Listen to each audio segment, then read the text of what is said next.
Alright guys, welcome back for day 99 and 100. So for these 2 days, I painted Cursed City.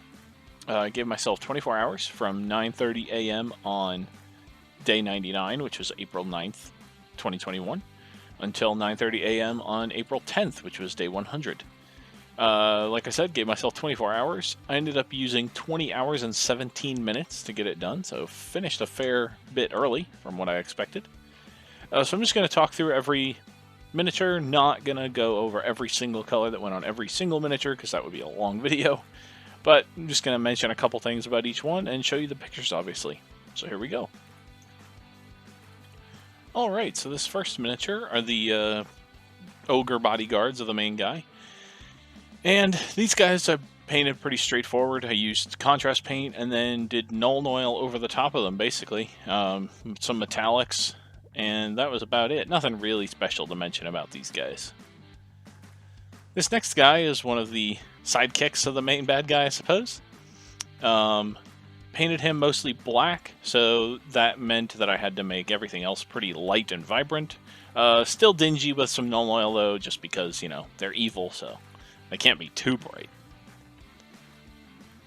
This next guy is going to fit straight into my Flesh Eater Quartz Army, so I painted him in the same style.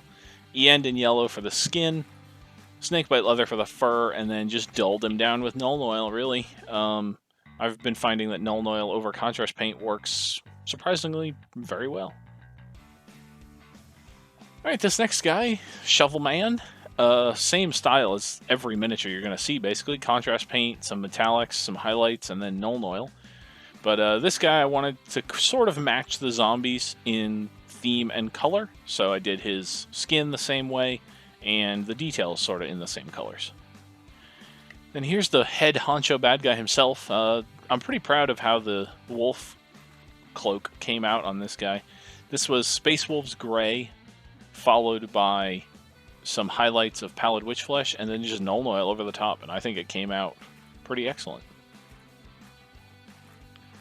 On to these three vampire dudes. One of them's the dudette. They were a lot of fun to paint. I really like how their skin came out, sort of like it's blending into the columns almost.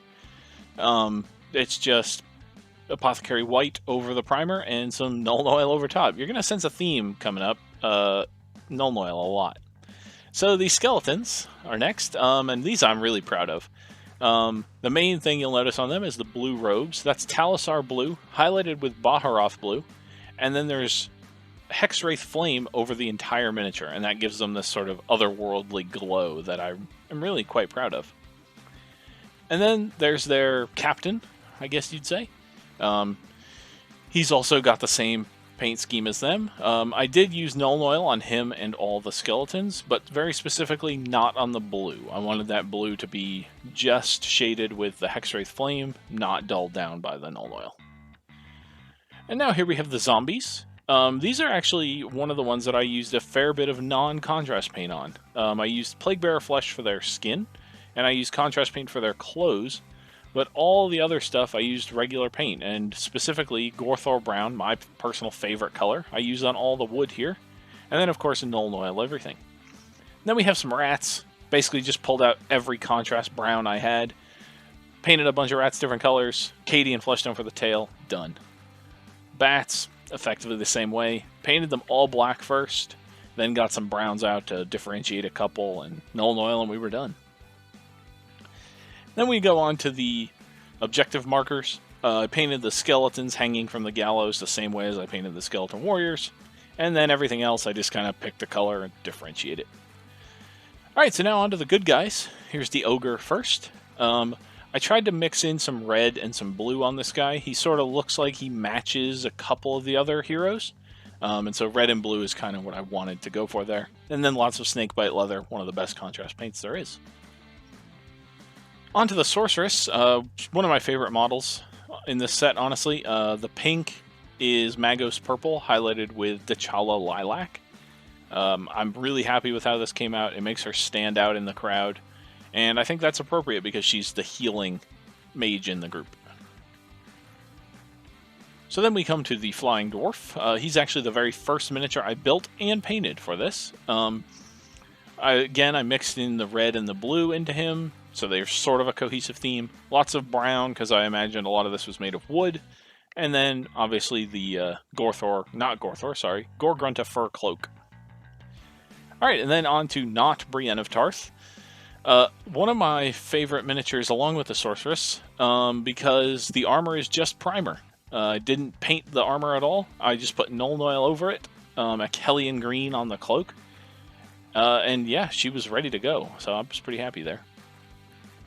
Then on to this book-wielding guy. Probably my least favorite miniature to paint. He's kind of boring. 2 colors and some books. But he's done. I'll take it. Then on to the elf. Wanted to make sure that I kept all the colors. Forest tones, green, brown, yellows, tans, that sort of thing. So that's exactly what I did. Probably could go into more detail on her. But I'm pretty happy with how she came out. Really like the highlighting that I did with the Rakarth flesh. Onto this fancy guy. And he's sort of wearing a cloak that, in my head, I associate with Hussars. And so I wasn't sure if I wanted to do blue or red, sort of pulling from either the British Army or the French Army. In the end, I decided let's do both. I did red on the top, blue on the bottom, and then Fenrisian gray for the fur. Last miniature here, I used Gore-Grunta fur for the main part of him, Gorthor brown for the straps on him, and then used some dark blue for his hat and his sword sheath, and I thought he came out really well. But yeah, that's it. That is all 60 miniatures painted, 20 hours and 17 minutes. I was pretty confident I could do it in the beginning. Then about halfway through, I was pretty confident I would not finish. And then, obviously, towards the end, I realized I was going to finish quite a bit early. I'll just talk through their bases real quick.